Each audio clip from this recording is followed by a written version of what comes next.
El costo de la energía, por Cristina Zárate. Como decía AMLO, va esta historia para los más jóvenes. En la década de los 70 y 80 del siglo pasado, los líderes del mundo construyeron plantas nucleares con el propósito de proveer energía eléctrica a la población, aprovechando el calor producido por una fisión nuclear para no depender de combustibles fósiles y reducir así emisiones contaminantes. Entonces vino una lección. El 26 de abril de 1986, en la planta nuclear de Chernobyl, en Rusia, explotó un reactor que liberó grandes cantidades de radiación, que viajaron tan rápido que fueron detectadas 2 días después por las centrales nucleares en Suecia. 220,000 personas fueron evacuadas de sus hogares y la flora y la fauna se vieron afectadas. Un radio de 30 kilómetros alrededor de la central nuclear fue afectada y permanece inhabitable. Y a pesar de que existe evidencia de que la naturaleza ha seguido su curso y crece flora y fauna, todavía se desconoce el tipo de afectaciones que sufrieron por causa de la radiación seres vivos. Este suceso detuvo un poco la construcción de centrales nucleares en el planeta, a pesar de que Estados Unidos, Francia, China, Rusia y Corea del Sur, en ese orden, lideran la lista de los 31 países que contienen reactores nucleares, que son aproximadamente unos 446. México solo tiene una planta nuclear en Laguna Verde, Veracruz, donde operan 2 reactores. El Organismo Internacional de Energía Atómica se encarga de monitorear y vigilar la operación de todas las plantas existentes, que producen el 11% de electricidad por este método en todo el mundo, muy a pesar de las protestas de organizaciones ambientalistas, quienes se debaten entre las consecuencias de utilizar energía nuclear y la necesidad de reducir emisiones contaminantes por la actual crisis climática que vivimos. Hablar de energías limpias conlleva un doble discurso. Ya sea el sol, aire o fisión nuclear, todas cobran un precio para su producción, y hay grupos que se oponen a estos métodos, porque hay poblaciones y ecosistemas que resultan afectadas.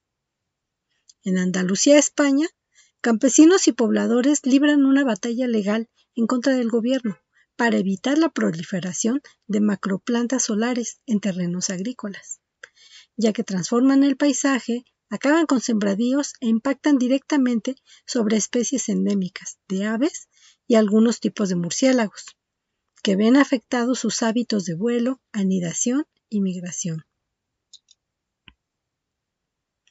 La instalación de parques eólicos también conllevan un impacto para la avifauna y ocasionan su desplazamiento por causa del ruido que producen los generadores. En las personas, el sonido ocasiona dolor intenso de oídos y migrañas constantes.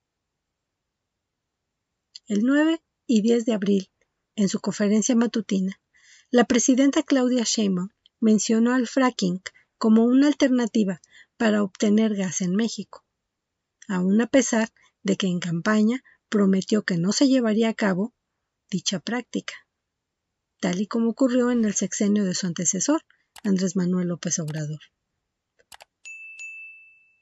La diferencia, dijo ella, está en las nuevas técnicas, que podrían hacer sustentable esta actividad, que nos llevaría a tener soberanía energética en este rubro.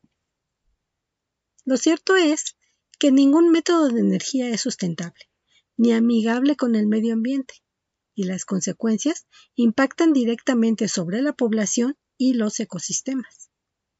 En México, los hogares que utilizan gas natural se ubican entre un 7 y un 15%, ya que la mayoría de los mexicanos utilizan gas LP. En realidad, es el sector industrial quien más utiliza este recurso. Durante su conferencia, la presidenta mencionó que el gas natural es necesario para ejecutar el Plan México, y agregó que daría a conocer a un grupo de científicos y académicos encargados de evaluar la posibilidad de un fracking verde, lo cual resulta poco probable que ocurra. Y es que aun cuando el fracking se realice con componentes no tan agresivos, el daño por liberación de metano en el ambiente influye en el calentamiento global. Además del grupo de científicos que se darán a conocer en los próximos días para la evaluación del fracking, existe ya una discusión en la Suprema Corte de Justicia, donde el 8 de abril pasado se organizó el conversatorio titulado La naturaleza como sujeto de derechos, donde se expuso la lucha de comunidades originarias como defensoras de sus espacios y que actúan en calidad de guardianes de seres vivos con los que interactúan, como las abejas, aves, murciélagos, vaquitas marinas o ballenas, quienes se ven afectadas por diversas actividades gubernamentales y de tipo privado, sin posibilidad de defenderse. En este espacio, antropólogos, abogados, sociólogos, biólogos, ecólogos y otros especialistas tuvieron una discusión que es muy importante para que en México se pueda ejercer el derecho a un medio ambiente sano y que los recursos naturales por sí mismos también sean objeto de derechos. Aunque faltó agregar a la discusión a las comunidades indígenas, que realizan su parte como defensoras de su propio medio. El capitalismo salvaje ha provocado devastación y desplazamiento de humanos y animales. Un ejemplo de ello es la comunidad pesquera del Bosque en Centla, Tabasco, compuesta por casi 250 personas que se consideran el primer grupo desplazado por causa de la crisis climática en México, al perder sus hogares por causa del avance del mar 1 kilómetro tierra adentro. Ecuador y Brasil ya han logrado avances para ver a la naturaleza como objeto de derechos. En este sentido, el dictamen de un juzgado en Sonora contra el proyecto Saguaro es un avance, al prohibir el paso de buques metaneros que trasladan gas natural licuado a través del Golfo de California y que ponen en riesgo a 31 especies de cetáceos que viven o transitan por la región, afectadas por el ruido o por colisiones directas con buques que miden más de 300 metros de longitud. El debate en México sobre las energías limpias continúa.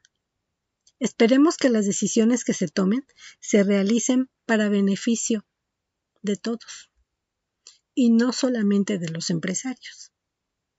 Sabemos que la presidenta es científica y parte de su campo de conocimiento se ubica en la protección al medio ambiente.